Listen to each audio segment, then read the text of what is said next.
Monsieur, oh, bah t'es là, toi. Mais il y a du long ici. Adieu, ça va mon petit. T'es trop grand. Et toi, ma chérie. T'es trop grand. Ça va pas du tout.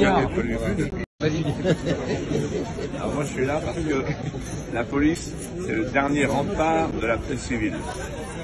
Si le rempart cède, c'est la guerre civile. Moi, je suis là parce que pour moi, ceux qui s'en prennent à la police s'en prennent à l'État et ils s'en prennent à l'État pour s'en prendre à la France. Bonjour, je suis ici sur la plage splendide de Malo-les-Bains. Et demain, dans quelques mois, dans quelques années, il y aura ici une énorme forêt d'éoliennes qui vont absolument saccager cette vue, cette perspective splendide.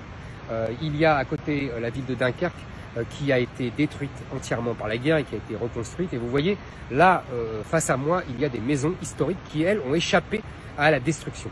Et bien, ce que la guerre n'a pas détruit, le projet fou d'éoliennes va le saccager. C'est pour ça que demain, les gens d'ici vont manifester contre ce projet absolument incongru qui ne doit pas être mené à terme.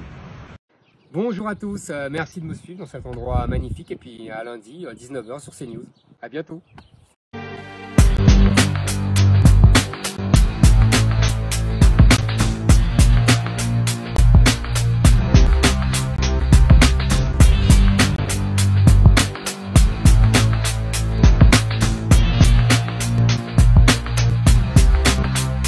Je vous avoue que cette offensive ne m'a pas vraiment étonné. Depuis des mois, des ministres du gouvernement Castex, des députés En Marche s'époumonaient contre ma présence à l'antenne de CNews. On se demandait vraiment ce qui les dérangeait.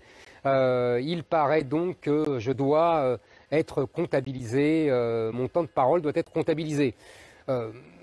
Le temps de parole de 90%, je devrais dire 99% des éditorialistes politiques qui professent tous les mêmes idées de gauche ne les a jamais dérangés et il n'est jamais venu à l'idée de ces éminences de comptabiliser leur temps de parole. Mais c'est ainsi, moi, il faut comptabiliser mon temps de parole. En vérité, j'ai toujours émis des opinions politiques. Ceux qui me suivent depuis des années le savent très bien. Et c'est bien mon droit en tant que journaliste dont la carte de presse 57-111, je tiens à le rappeler, même si ça ne me rajeunit pas, garantit mes droits d'opinion, d'expression.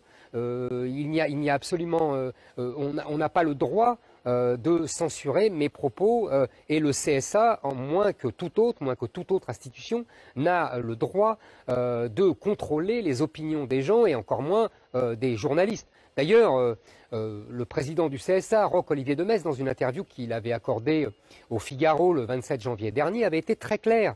Il avait déjà répondu à tous les ministres qui demandaient ma comptabilisation de temps de parole, qu'il n'en était pas question, qu'on ne comptabiliserait pas le temps de parole des éditorialistes politiques, parce que ce n'était pas l'objet de la loi de 1986.